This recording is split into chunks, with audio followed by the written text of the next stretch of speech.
Bom, pessoal, aí,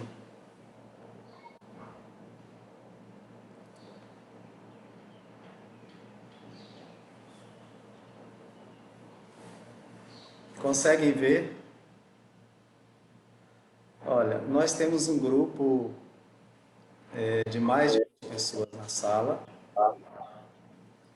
e surgiram uma, duas, três, quatro, cinco, seis sentimentos, né?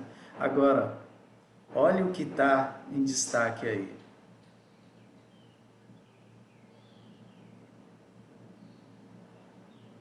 Gente, Dá medo, né, gente? é, Surgiu alguém também Ansiedade. com luto, né? na realidade, Jeane diz aqui que não está surpresa com o resultado. Infelizmente, é um retrato do momento que a gente tem vivido, né? Um momento de muitas incertezas, de muita insegurança, e que gera esse sentimento que prevaleceu aqui como um sentimento maior no grupo, ansiedade. E que o que eu tenho a dizer, esse é um sentimento que tem acompanhado a todos nesse momento de incertezas, mas que a gente precisa realmente lutar muito e buscar muito ajuda, buscar meios de fugir, porque vivemos ansiosos, até por conta do quantitativo de informações, pelo modelo que estamos vivendo, pela pressa que as coisas estão acontecendo, pelo o tempo muito rápido, tudo, as informações aceleradas, tudo chegando muito rápido, isso gera na gente um sentimento de ansiedade. E a gente precisa pisar no freio e agir de uma forma se ajudar, é autoajuda e a ajuda ao próximo. A gente tem visto aí várias campanhas, porque não é um sentimento, você vê, isso aqui é uma amostra de um grupo pequeno, mas que reflete a realidade de um grupo maior. Ô André, eu não sei se todos estão familiarizados com esse formato de nuvem de palavras, né? Nesse recurso. Eu acredito que sim, que a maioria esteja. Mas só para explicar para quem eventualmente não conheça, porque nesse formato aqui de nuvem de palavras, as palavras elas vão aumentando de tamanho em relação às outras, a depender da quantidade de pessoas que escreveu essa palavra, né? Que manifestou essa palavra. Então, o tamanho da palavra ansiedade aí significa que das 20 e poucas pessoas que estão nessa sala, pelo menos, pela quantidade de palavras aí, pelo menos umas 15 expressaram isso, né? E aí depois vem a segunda palavra aí também com destaque, né? Que é incerteza. E eu até gostaria, antes de fazer qualquer comentário, pedir a alguém de vocês, do grupo, alguma pessoa quer comentar isso, essa tela, essa expressão de sentimentos aí, uma pessoa pelo menos, quer fazer um comentário sobre isso?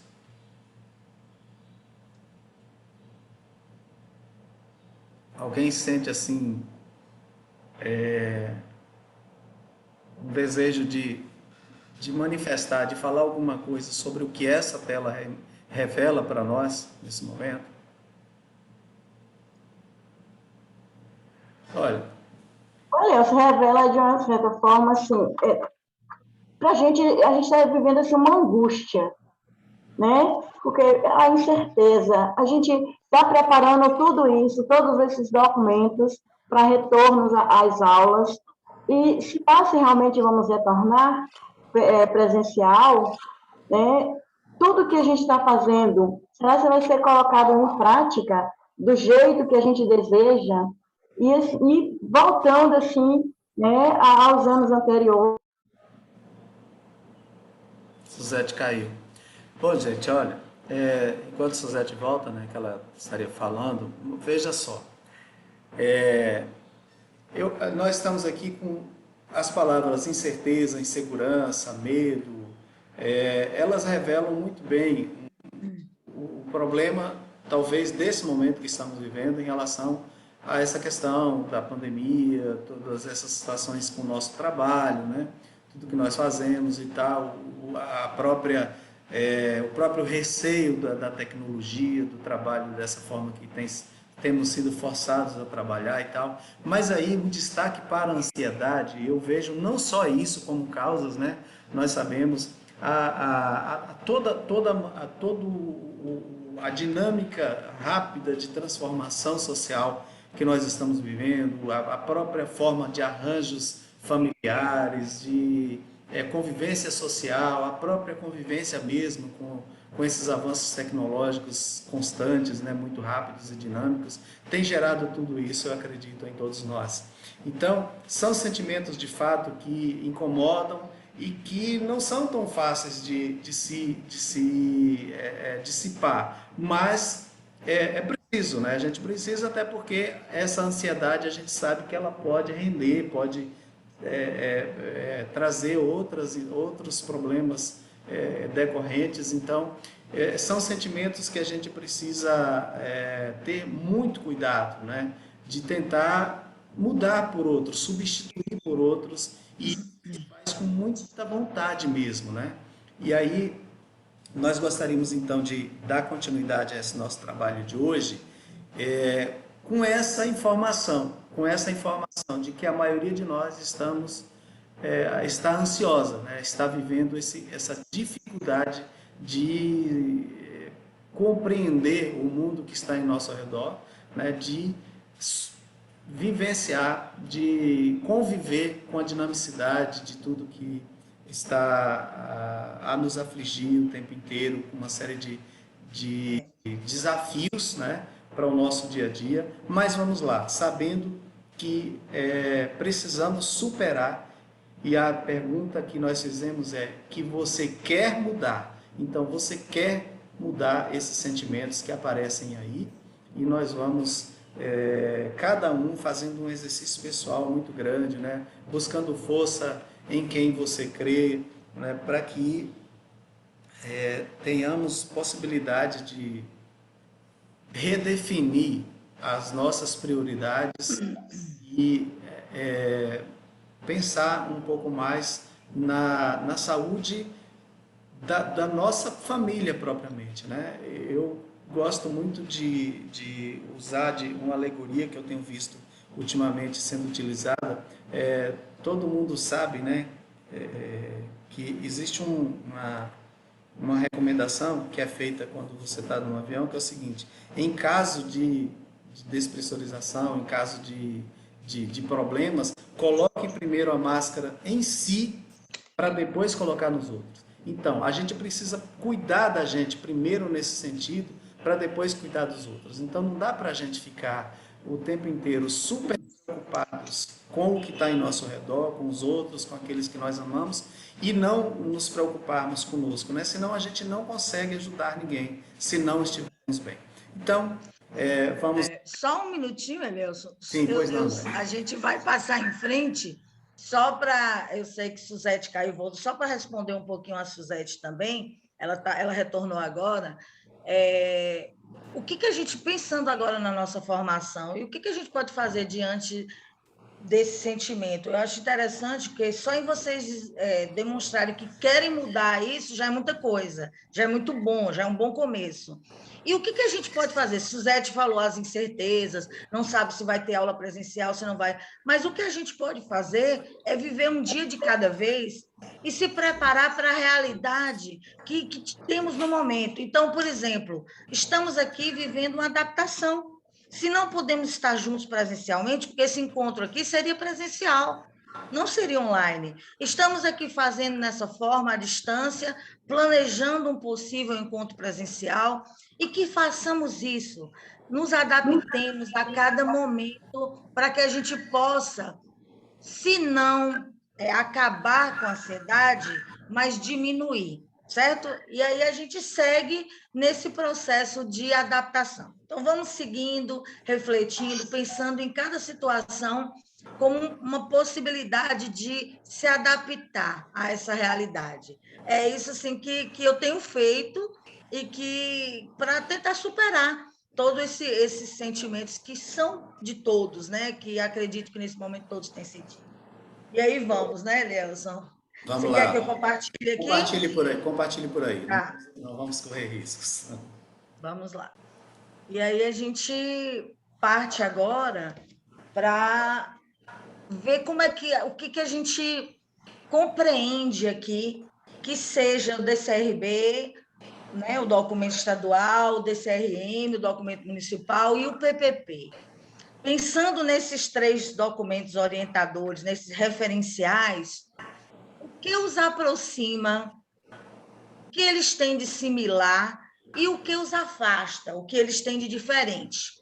A gente gostaria que vocês pensassem um pouquinho e pudessem falar sobre isso agora, nesse momento. O que vocês observam de similar e de diferente entre esses documentos. E pudessem trazer essas conclusões de vocês no chat ou abrir o microfone mesmo, né? e falar, certo? Se vocês quiserem falar, abram o microfone, abram a câmera. Como o Elielson já fez o convite, eu volto a fazer. Abram as câmeras para ficar mais próximos. A gente sabe que às vezes a internet está meio ruim, mas fiquem à vontade. Então, o que vocês compreendem aí desses documentos e o que os aproxima e o que os diferencia?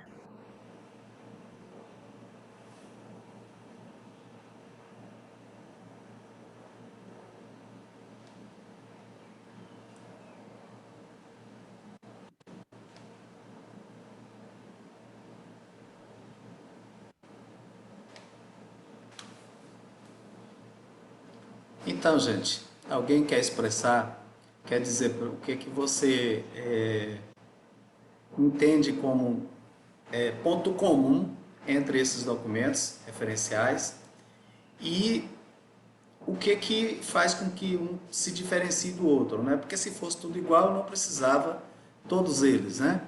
Então, nós temos pontos em comum entre eles, mas tem o que os diferencia, né? Que justifica a existência de todos eles. Então, o que seria?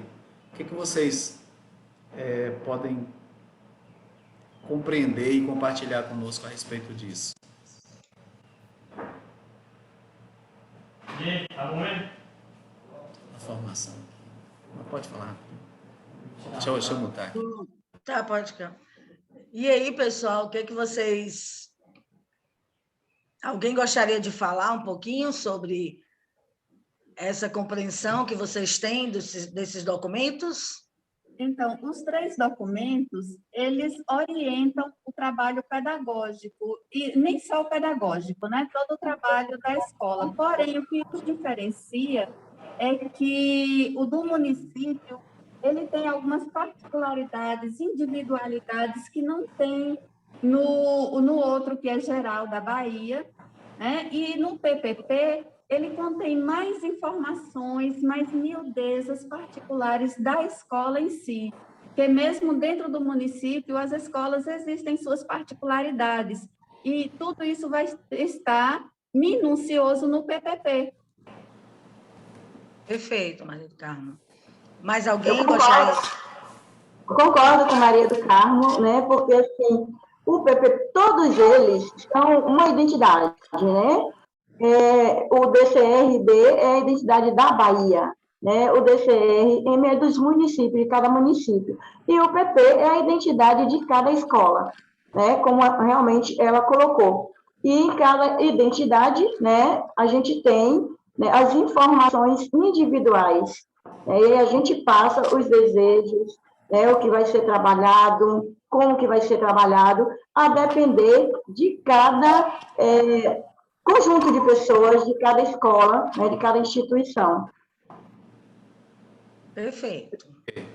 É isso. E alguém mais gostaria de trazer alguma contribuição, acrescentar algo? O que precisa ter em todos são as leis, né?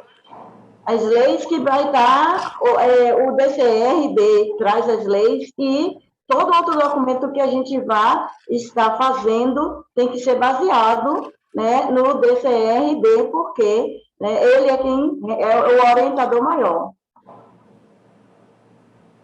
Ok, mais alguém quer falar sobre essa pergunta, gente? Lembrando, uma informação muito importante, né, que vocês trazem, que eu acho que a gente pode utilizar nesse próximo slide que nós vamos projetar, né, nessa próxima pergunta que nós vamos fazer a vocês, mas a gente quer chamar a atenção aí, eu não vou dizer o que eu queria falar sobre isso, mas chamar a atenção para um aspecto importante, currículo. Currículo, certo? Pensem nisso quando pensarem nesses documentos também, tá certo, gente? Então vamos lá, projeto aí, André. Coloquem. Isso.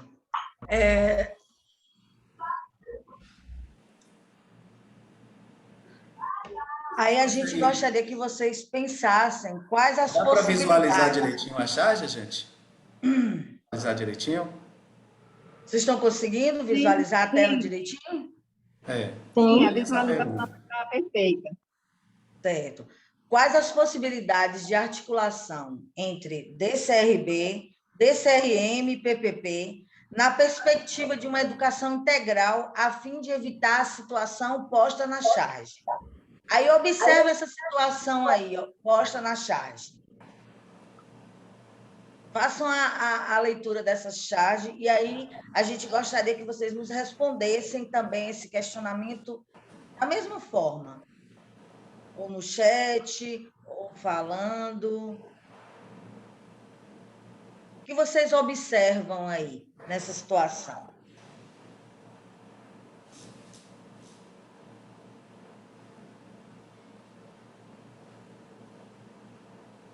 bem, aqui nós temos 4 modalidades, né? Então, na educação infantil, aqui o que eu entendi foi que as crianças estão cheias de energia, né? Então, assim, tá com, de uma certa forma, uma bolinha murcha, mas elas voando, né, livremente, uma mente leve, né? E aí, com o decorrer do tempo, né, a bola vai se enchendo e a criança vai se cansando. Foi isso que deu para eu não sei se é bem isso, mas é isso que deu para eu compreender, né? E vai chegando um momento que, assim, a bola está bem cheia, mas a criança, o adulto, né, a pessoa, já está super cansado. Eu entendi por aí. Quem mais, gente, fez uma leitura, uma interpretação dessa charge? Quem fez uma... Acho que o peso, a cobrança também, né, da aprendizagem. Na educação infantil é tudo mais tranquilo, é mais uma preparação para iniciar a alfabetização propriamente dita. Quando chega no fundamental, existe cobrança maior, existe as avaliações internas e externas, e aí só vai aplicando para o ensino médio, a universidade, então, a cobrança é muito maior, a preocupação para que aprendam, para que sejam bons profissionais, e às vezes a gente esquece do lado humano também, né? Será que essa carga é fácil de ser carregada dessa forma que nós estamos pensando? Pronto, Não tem uma parte lúdica, né? É só mesmo conteúdo e pressão, pressão. Porque aqui vira e mexe, um fala uma brincadeira, né? A gente já se distrai. E às vezes nas salas de aula não são assim. Quem mais, gente? Tem uma outra interpretação do que essa charge mostra. Lembrando aí, ó, que nós estamos tratando de articulação entre os documentos DCRB, DCRM e PPP, né? Na perspectiva de uma educação integral. Uma educação integral com o fim de evitar o que essa charge mostra. Alguém mais quer fazer uma outra interpretação? Pode colocar no chat também, se tiver com dificuldade de abrir o microfone, ou se preferir, Isso. talvez. Inclusive, você vai acompanhando o chat, que eu não estou visualizando o chat, viu, Estou Elias? acompanhando, né? Tô acompanhando. Pronto. E aí, gente, o que vocês veem aí diante dessa situação? O que aconteceu nessa situação? O que acontece com esse estudante, né? Considerando aí a questão do currículo? O que acontece com ele quando chega lá no final, né? Como é que se dá essa formação, além do que vocês já disseram, né? Muito Jeane pertinente. fez um comentário aqui, André, que eu quero ler. Sim, Durante a vida escolar, a criança começa com mais liberdade para expressar o que sente ela está aqui como nós, mas acho que é nos, né? Nos demais anos, essa liberdade vai sendo restringida. Creio que essa ludicidade deveria ser mais frequente nos demais anos. Ok, Jeane? perfeito. Bom dia, gente. Oi, bom dia, dia, Gisane. Josane. Mais ou menos o que a colega escreveu, né? Eu acho assim que ainda há, agora talvez isso vai mudar, mas ainda há aquela falta de articulação do trabalho pedagógico, da metodologia, entre os segmentos, né? O considerar o sujeito integral, o sujeito que pensa, o sujeito que pode opinar. E eu acho que isso, né, atrapalha, né?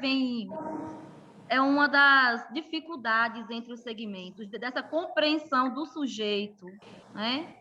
Desse sujeito que é protagonista, de ouvir mais os estudantes, de articular esse trabalho, de ter uma passagem, né, de uma modalidade para outra, para ouvi-lo. Você tocou numa palavra aí que a gente precisa refletir muito, Jeane. Não, quem falou foi Gisane agora. Você falou de protagonista. Vamos colocando. Mais alguém colocou que foi Laís. Laís é o seguinte, a charge mostra uma fragmentação dos segmentos. O currículo é visto como algo específico de cada etapa. Pensando a formação integral, faltou pensar no ser humano como um todo, não fragmentado, como a charge mostra. Ok. Muito bom, Laís. Bom, vamos passar adiante, vamos continuar discutindo, né? Vocês vão ter a oportunidade de mais sobre isso. Nós não vamos, nesse momento, emitir nenhum juízo de valor sobre o que vocês falaram. Só dizer, foi ótimo, vocês fizeram excelentes leituras, mas a gente vai acrescentando mais a cada momento que nós formos aprofundando nessas discussões, né, o que vocês trouxeram aqui vai se reforçando. E mesmo quem não se manifestou aqui, mesmo quem não escreveu nem falou, deve ter uma opinião sobre isso. Vá registrando isso, porque a gente vai precisar que vocês se manifestem em algum momento a respeito dessa importante reflexão que essa charge nos mostra em relação à articulação. Ok? Nós vamos agora para a nossa boa e querida divisão de grupos. Assim, antes disso, tem mais uma leitura aqui, Jeane novamente falando, os documentos também deveriam ser mais interligados para que possamos trabalhar em rede. Às vezes é tão demorado para produzi-lo e quando ele chega à escola, não é tão valorizado na íntegra. Ok, sem dúvida. Isso. A gente vai ter oportunidade, no momento do aprofundamento aqui, a gente discutir mais sobre isso, pensar, porque essa charge ela realmente nos traz assim uma ilustração e nos faz pensar sobre a realidade, sobre que tipo de currículo, que tipo de formação a gente está propondo, o aluno está sendo exposto a que tipo de formação. Então, nesse momento aqui, a gente vai aprofundar um pouquinho dentro de conceitos centrais que vão possibilitar que a gente pense exatamente como estamos agindo, como precisamos agir, o que a gente precisa continuar e o que a gente precisa mudar, para que a gente possa realmente ter feitos satisfatórios, né? Que a gente possa realmente alcançar os resultados que a gente espera, ações que gerem resultados positivos. Elielson, você faz a divisão dos grupos? Se estiver mais fácil para você, você pode fazer, porque eu estou com receio do meu computador. Que ele Tá. Olha, gente, veja só, enquanto a Andréia prepara aí os grupos para nós dividirmos vocês, nós gostaríamos as mesmas recomendações que fizemos ontem. Cada grupo escolha logo de imediato um responsável, né, por trazer o relato. A gente recomenda que escreva, porque quando você escreve, você é mais sucinto, né? Você é mais objetivo. E se você não escreve, acaba você falando um pouco mais. E o nosso tempo de compartilhamento ele não é muito grande. Então a gente pede que vocês, de preferência, escrevam o que vai falar, escolha um relator e um redator logo de imediato, assim que vocês chegarem nos grupos, e vocês vão responder a seguinte pergunta. Considerando a articulação entre DCRB, DCRM e PPP, aí na escala, lembrando que é o documento estadual, o documento municipal e o documento da escola, tendo em vista os conceitos centrais de territorialidade, que nós comentamos ontem, começamos a discutir ontem com vocês, territorialidade, educação integral, diversidade e autonomia, como você compreende que essa articulação se materializa ou será materializada no cotidiano da escola? Então, em grupos, vocês vão discutir essa questão e trazer para a gente, por favor, assim que vocês forem trazidos de volta para a sala. Combinado? Retomando aqui a gravação que eu tinha esquecido. Existem contextos de influência em relação à concepção desses documentos, né? De como esses documentos são elaborados. Existem interesses, inclusive muitos, né?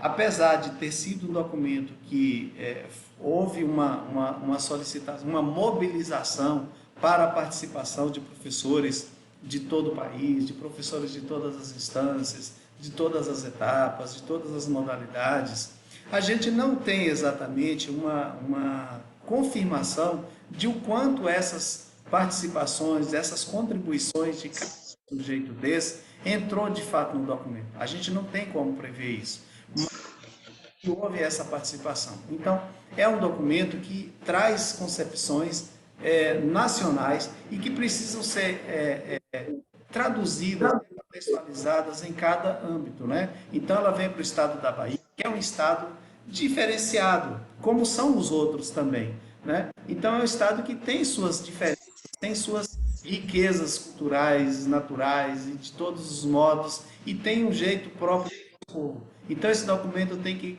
ganhar essa reconfiguração. Então, ele é ambientado na Bahia. Só que aí, ele vai ser, de fato, executado, vivido na escola. Então, é por isso que essa importância toda que a gente fala de um projeto político-pedagógico, de uma regulamentação para como dando um caráter também regulatório para como ele acontece na escola. Apesar de que cada professor faz sua recontextualização, apesar de que cada professor tem o seu, mas a gente precisa lembrar que existe uma linha dorsal, existe um direcionamento, e é por isso que nós temos que ter esses documentos como referências.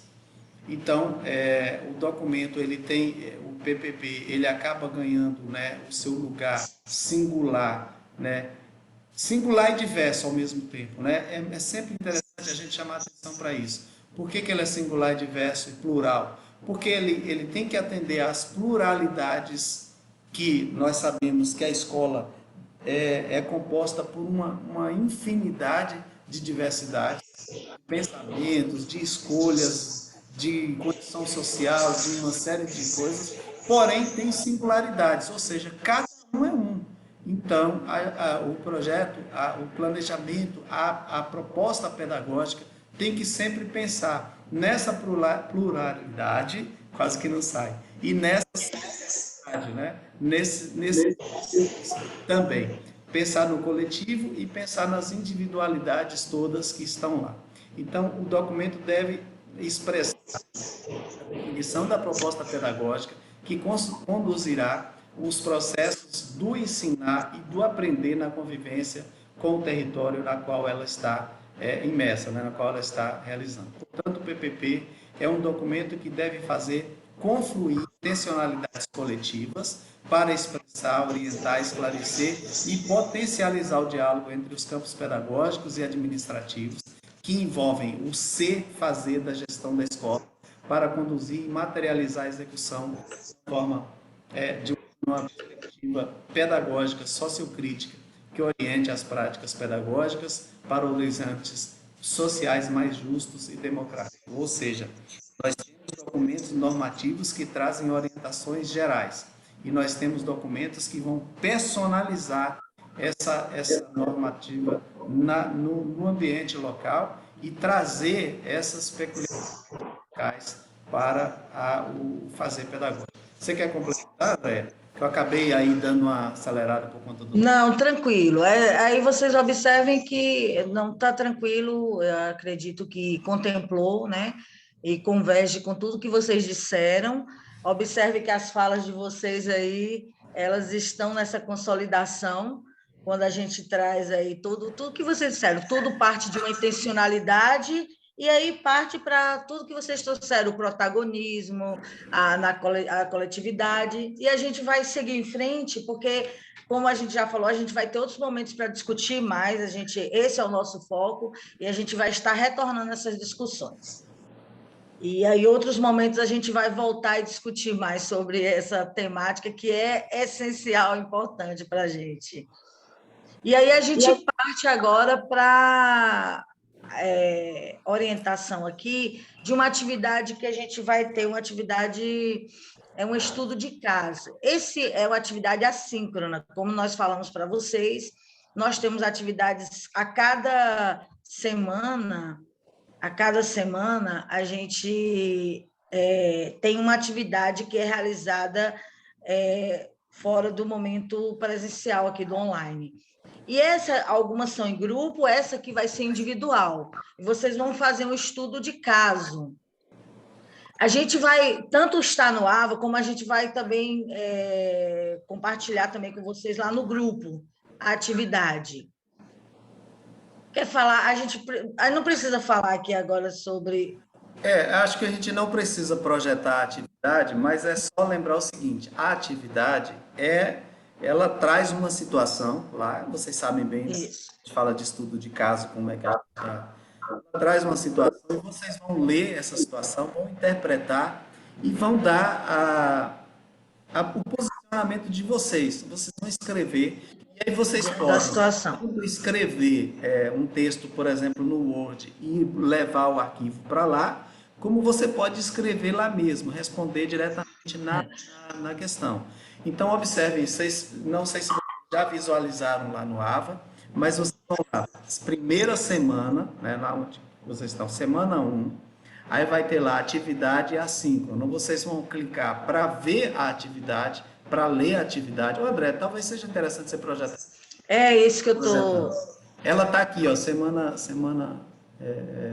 Se você não conseguir, eu consigo ver aqui. Aqui tem entrega das tarefas da semana. Então, só que assim, veja só, você tem o momento da tarefa e você tem a entrega da tarefa.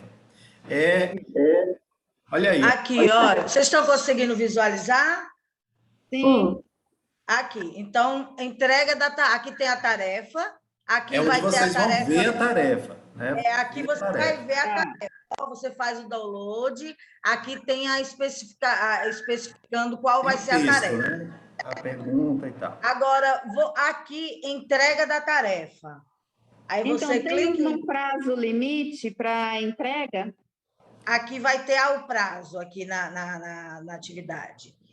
Então, aqui, o prazo ainda não está constando aí, mas é assim, esse prazo, hoje, nós vamos nos reencontrar na quinta-feira. Então, vocês têm até quarta-feira, no máximo, para postar essa tarefa lá.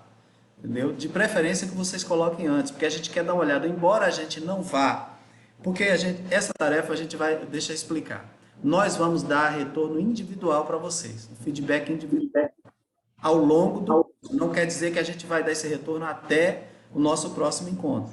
E nem tem que ser até o final da terceira semana, mas a gente vai dar retorno individual a todos vocês. Só que na próxima quinta-feira, a gente já quer começar a nossa discussão a partir do que vocês colocaram lá, que a gente vai fazer um apanhado geral, né, do que vocês colocaram lá, para começar a nossa atividade da quinta-feira, certo? Então, até quarta-feira é o prazo que vocês têm para colocar. A própria FGV vai fazer a reconfiguração aí desse entrega de tarefa, estabelecendo a data, mas a gente está já combinando, fechando com vocês aqui, que até quarta-feira a gente vai aceitar as atividades de vocês, Isso. certo? Então, por enquanto, vocês vão fazer, elaborar a atividade, vão preparar. É até bom que seja em Word, porque às vezes quando você vai digitar o texto lá, tem um limite de palavras. Então, você escolhe a forma. Mas aí você vai clicar e pode anexar o arquivo, e você vai ver lá, quando tiver disponibilizado lá no AVA. Tem um detalhe, gente, que sempre que você terminar, você tem que clicar em envio definitivo, enviar, porque senão ela fica como rascunho. Aí não consta para você como se você tivesse enviado a tarefa. E isso é ruim, porque até naquela pontuação lá que a gente tinha falado com vocês, que o AVA vai fazendo do progresso de vocês, acaba não contando. E também o prazo. Se você não clicar em enviar, ela fica como rascunho, fica como se você não tivesse enviado e como se você tivesse perdido o prazo. Certo? Bé, coloca Isso. a avaliação. Isso. Então, agora a gente quer fazer aqui uma breve avaliação do nosso encontro aqui, para a gente se situar, né? Ver como é que a gente está. Então, a gente pensar aqui, que bom, o que foi bom, que pena e que tal, sugestões, né? O que pode melhorar, o que foi bom e que sugestões. Então, vocês podem fazer isso pelo chat, né? Colocar Ou falando para a gente. que bom, que pena é aquilo que não foi legal, e que tal é a sugestão que você dá, né?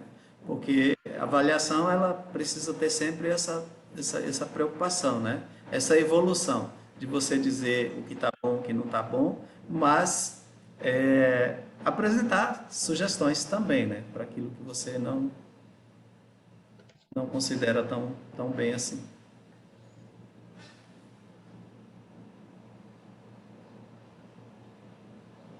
Alguém gostaria de falar? Ou só vai ficar só na escrita? No chat. Enquanto vocês vão colocando lá no chat, eu vou pedir, André, André, projeta aí. Isso. Amplia aí. Amplia, por favor, André. Só um pouquinho. Apresentar.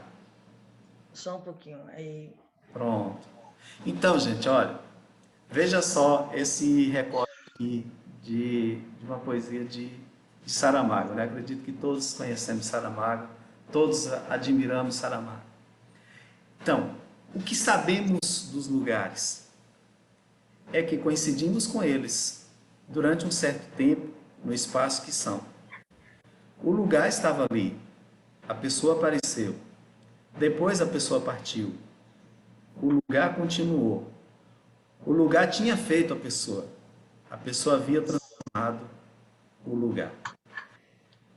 Tentem relacionar esse texto com o que nós estávamos falando lá de localidade, de regionalidade, de território, de pertencimento, né? Tente fazer essa relação aí na sua cabeça, use para reflexão, né? O lugar.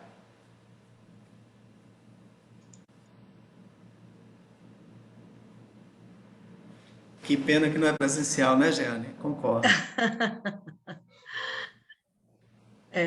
Seria a proposta que fosse presencial. É isso. Bom, gente, nós estamos aqui preocupados, como sempre, né, com o tempo, porque é aquela explicação que já fizemos para vocês.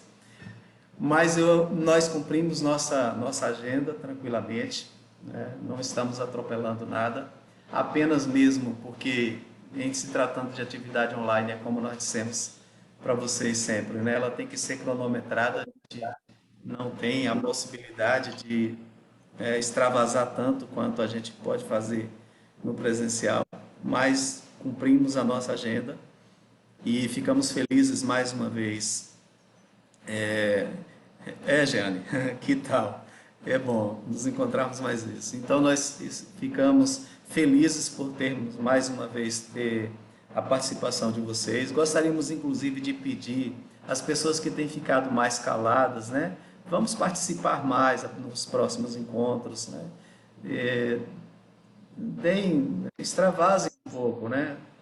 Percam aí um pouquinho a timidez e vamos participar um pouco mais nos próximos encontros. Agradecemos a todos, né, por as participações, por estarem conosco, por participarem dessas reflexões e pedimos, né, reforçamos que vocês continuem fazendo a leitura dos documentos, o estudo dos documentos, vão se familiarizando mais com isso, né, para que vocês possam ser atores importantes lá nos seus municípios, nessa disseminação desses ideais, né, que estão por trás desses documentos e que devem fazer parte dos documentos locais de vocês. Então, eu vou deixando aqui o meu abraço para todos, né, e meu muito obrigado, e falando também, parabenizando a vocês pelas participações, e passo a palavra para a Andréa também, para ela fazer as suas considerações finais. Gente, em primeiro lugar, gratidão a todos por aceitarem essa proposta, né? Cada dia que vocês estão aqui com a gente é um imenso prazer, é muito bom, porque o trabalho da gente, a formação, ela se resume a isso, ela é isso. É um processo de reflexão, de estudo, estudar junto, pensar junto, e isso é muito gratificante, porque não existe uma receita pronta. Eu sempre costumo dizer que não existe uma receita pronta para resolver todos os problemas que nós sabemos que temos. Vocês trouxeram aí muitas questões de pensar os pormenores, as particularidades das escolas. Vocês trouxeram, né, a questão do protagonismo que a gente... Então, várias questões que a gente precisa ir pensando em como conseguir concretizar. E trouxeram também algo que eu também sempre falo, é a questão de tornar essas ações concretas, ações que realmente se realizem, saiam do papel, que saiam da gaveta, e isso a gente está fazendo aqui agora, pensando junto, para que cada um possa levar dentro do seu território, dentro do seu local de trabalho, para que você possa pensar novas saídas, ter novas ideias. Então, muito obrigada a todos, e obrigada mesmo por participar. Parabéns por serem guerreiros e, diante de toda a dificuldade, de todos os sentimentos que a gente percebeu aqui no início, né? A gente se superar todos esses sentimentos e estarmos aqui, acreditando na educação, acreditando que podemos fazer melhor. Então,